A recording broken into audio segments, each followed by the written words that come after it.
Olá, no vídeo de hoje vamos ver dois relatos bíblicos onde a provisão de Deus aconteceu de forma infinita. A primeira delas é roupa infinita. O povo de Israel usou roupa e sapato infinito durante 40 anos. Acompanha comigo em Deuteronômio 29:5. Durante os 40 anos que os conduzi pelo deserto, disse ele, nem as suas roupas, nem as sandálias dos seus pés se gastaram. O povo de Israel caminhou no deserto por 40 anos e as sandálias dos seus pés e a roupa que estava no seu corpo não se gastou. Por 40 anos o povo de Israel teve roupa infinita. E o segundo relato da provisão infinita de Deus é sobre o azeite infinito. Uma viúva com a casa cheia de vasilhas e potes com muito azeite. E essa história se encontra em 2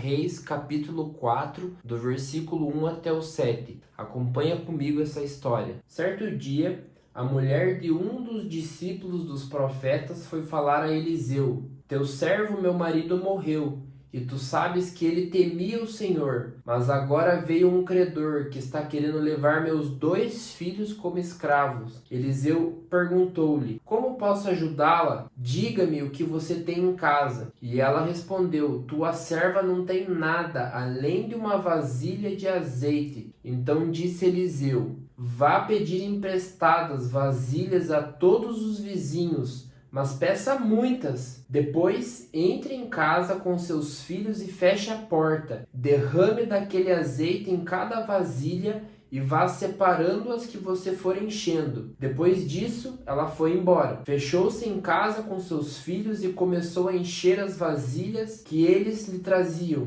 Quando todas as vasilhas estavam cheias, ela disse a um dos seus filhos: Traga-me mais uma. Mas ele respondeu: Já acabaram. Então o azeite parou de correr. Ela foi e contou tudo ao homem de Deus, que lhe disse: Vá, venda o azeite e paga suas dívidas, e você e seus filhos ainda poderão viver do que sobrar. Nós acabamos de ver aqui em 2 Reis, capítulo 4, que o que acabaram foram as vasilhas, os potes, os vasos que aquela viúva tinha acabaram, mas o azeite não acabou. O azeite só parou de jorrar porque acabaram as vasilhas. Então, o azeite era infinito, mas as vasilhas não eram. Ela foi e pediu vasilhas e pote para os seus vizinhos, mas é claro que eles tinham um limite, eles iam acabar em algum momento. Mas aquele azeite que o pouco que aquela viúva tinha se tornou infinito, de acordo com a provisão de Deus. Para você ter uma noção do tanto de azeite que essa viúva conseguiu encher nessas vasilhas, foi suficiente para pagar o valor de 2 escravos, que eram os filhos dela que iam ser tomados, e mais ainda o profeta disse para ela vender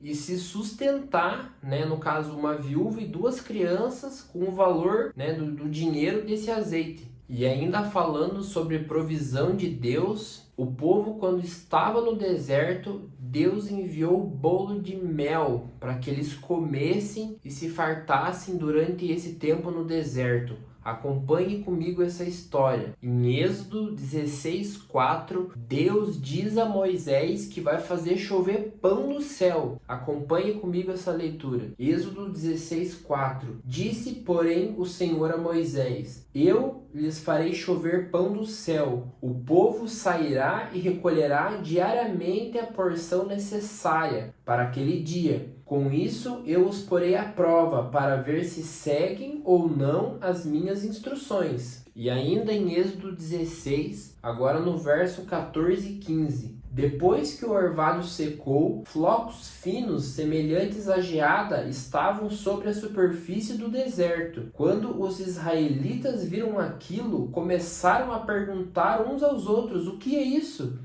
Pois não sabiam do que se tratava. Disse-lhes Moisés: Este é o pão que o Senhor lhes deu para comer. E maná é a palavra aportuguesada, de manhu, que no original do hebraico está escrito manhu, que significa o que é isso. Veja só que criatividade do povo de Israel ao nomear uma coisa que você não sabe como chamar. Que é isso? Manhu. Ou seja, em português, o que a gente conhece por maná. E também em Êxodo 16, no verso 31, diz o seguinte: o povo de Israel chamou maná, aquele pão, ou seja, manhu. Era branco como semente de coentro e tinha gosto de bolo de mel. Então aqui em Êxodo 16, Deus vem com uma provisão para aquele povo no deserto, fazendo chover um pão do céu, que eles chamaram de manhu, ou seja, o que é isso? E ele era branco e tinha gosto de bolo de mel. E Deus fala, em Êxodo 16, no verso 4, para que eles peguem somente o suficiente para aquele dia. E Deus fez isso justamente para testar a obediência do povo, porque eles deviam confiar em Deus, que Deus mandaria todos os dias aquele maná. Todos os dias eles deviam levantar e lá colher o maná o suficiente para aquele dia, e só no outro dia a mesma coisa. Então gerava uma confiança na provisão de Deus para aquele povo. O milagre da multiplicação de Deus, ele sempre começa com o pouco que nós já temos. Jesus multiplicou pães e peixes para uma multidão. Um pouco de azeite numa vasilha multiplicou infinitamente ao ponto de sustentar 3 pessoas. E em Mateus 6, Jesus fala sobre como Deus ele tem ciência, plena consciência das nossas necessidades. Então acompanhe comigo esse texto de Mateus 6, do 25 ao 34. Portanto, eu lhes digo, não se preocupem com suas próprias vidas, quanto ao que comer ou beber, nem com seus próprios corpos, quanto ao que vestir. Não é a vida mais importante do que a comida? E o corpo mais importante do que a roupa? Observem as aves do céu, não semeiam, nem colhem, nem armazenam em celeiros, contudo, o Pai Celestial as alimenta. Não tem vocês muito mais valor do que elas? Quem de vocês, por mais que se preocupe, pode acrescentar uma hora que seja a sua vida? Por que vocês se preocupam com roupas? Vejam como crescem os lírios do campo, eles não trabalham nem tecem. Contudo, eu lhes digo que nem Salomão, em todo o seu esplendor, vestiu-se como um deles. Se Deus veste assim a erva do campo, que hoje existe e amanhã é lançada ao fogo, não vestirá muito mais a vocês, homens de pequena fé? Portanto, não se preocupem dizendo o que vamos comer, o que vamos beber ou o que vamos vestir, pois os pagãos é que correm atrás dessas coisas, mas o Pai Celestial sabe que vocês precisam delas. Busquem, pois, em primeiro lugar o reino de Deus e a sua justiça, e todas essas coisas lhes serão acrescentadas. Portanto, não se preocupem com o amanhã, pois o amanhã se preocupará consigo mesmo. Basta cada dia o seu próprio mal. E esse texto fala muito comigo porque muitas vezes nós, mesmo no nosso dia, nós olhamos para a nossa situação e não somente numa questão financeira, mas também no nosso trabalho, no nosso estudo, na nossa família. A gente se preocupa com a provisão, a gente se preocupa com o dia de amanhã, e essa preocupação contínua, ela não gera nada de bom, ela não gera nada de produtivo. E essa preocupação em excesso, essa preocupação constante, ela demonstra uma falta de fé em que Deus vai prover. Então muitas vezes eu mesmo me pego me preocupando com as coisas e eu me lembro desse texto e eu vejo que há uma preocupação no nosso coração desnecessária. Porque se Deus sabe o que nós precisamos, Deus conhece as nossas necessidades, nós nos preocupamos por falta de fé, por falta de crer que Deus é consciente das nossas necessidades. Nós devemos sim buscar, trabalhar, correr atrás, estudar, buscar um crescimento, mas a preocupação constante, essa angústia, essa aflição com o dia de amanhã, com a provisão, tudo isso gera uma falta de fé em que Deus tem consciência das nossas necessidades. Deus é consciente sim das nossas necessidades, com o que vamos comer, o que vamos vestir. Porém, Jesus é muito claro.